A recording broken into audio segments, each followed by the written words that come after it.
صباح الخير وصباح البركة. احتياجات الكثيرين في هذه الأيام يا إما عندهم مشكلة روحية أو اقتصادية أو صحية.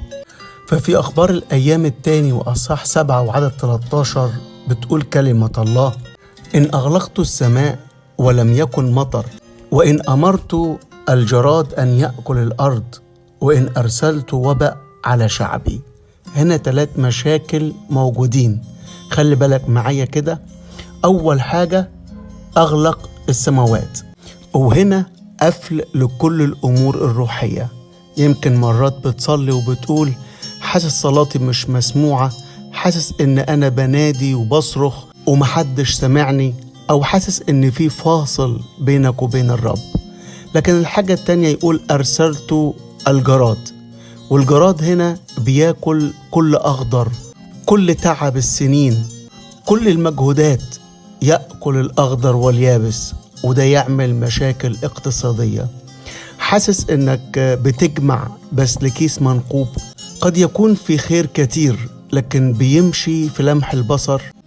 الحاجة الثالثة يقول أرسلت الوباء، وهنا مشكلة صحية ممكن ما تكونش لشخص واحد بس، لكن ده صيبة، يمكن بلد أو بلاد أو عيلة أو عائلات. حاسس إن المرض له قوة وعمال ينخر ويهدد، لكن الحقيقة مش دي النهاية، ولا لازم تكمل على حالة دي إنك تملي في مشكلة روحية أو تقول خلاص مفيش فايدة، مش عارف أكفي اللي عليا، وحاسس مشكلة اقتصادية رهيبة أنت مش عارف تحلها ولا غيرك عارف يحلها، ولا خلاص يئست من المرض ووضعت في قلبك أن لا تنتصب البتة.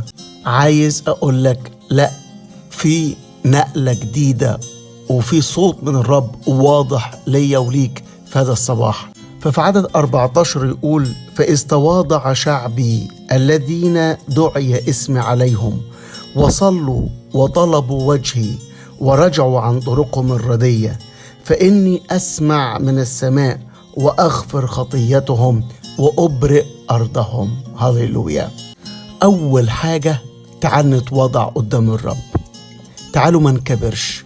لو في خطية اعترف بيها النهاردة، لو حس إنك مذنب قل له يا رب أنا مذنب. لو الموضوع يستدعي لصراخ اصرخ من كل قلبك.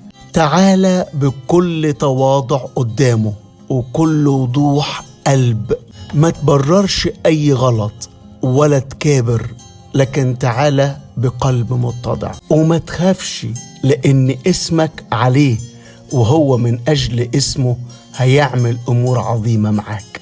الحاجة التانية صلي من كل قلبك، صلي لأن في صلة قوية بينك وبينه. إذا كنت ضعيف هيرفعك، إذا كنت متعب رح يقويك. الحاجة التالتة اطلب وجه الرب، اطلبه من كل قلبك، اطلبه هو بس، اطلبه فهو يوجد. الحاجة الرابعة من فضلك ارجع عن أي طريق ردي، وقف وارجع وبسرعة.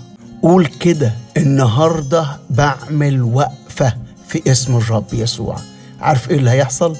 اسمع معايا كلمة الله: فإني أسمع من السماء. هللويا. السماء هتتفتح، الأمور الروحية الرب أعلن ذاته فيها. أغفر خطيتهم، الرب رح يغفر خطاياك، ولما تتوب هيأتي أوقات الفرج من عند الرب. كل أمور شايفها مضيقة وتعبان ومكسور فيها، الرب رح يجمع بحزم وهتاخد وهتتبارك. الحاجة الثالثة يقول وأبرئ أرضهم. قوة شفاء النهاردة، قوة إبراء في اسم الرب يسوع، مهما كانت قوتها أو سلطانها أو انتشارها، لكن الرب يبرئ الأرض. استقبل معايا وقول أمين. الرب يبارككم.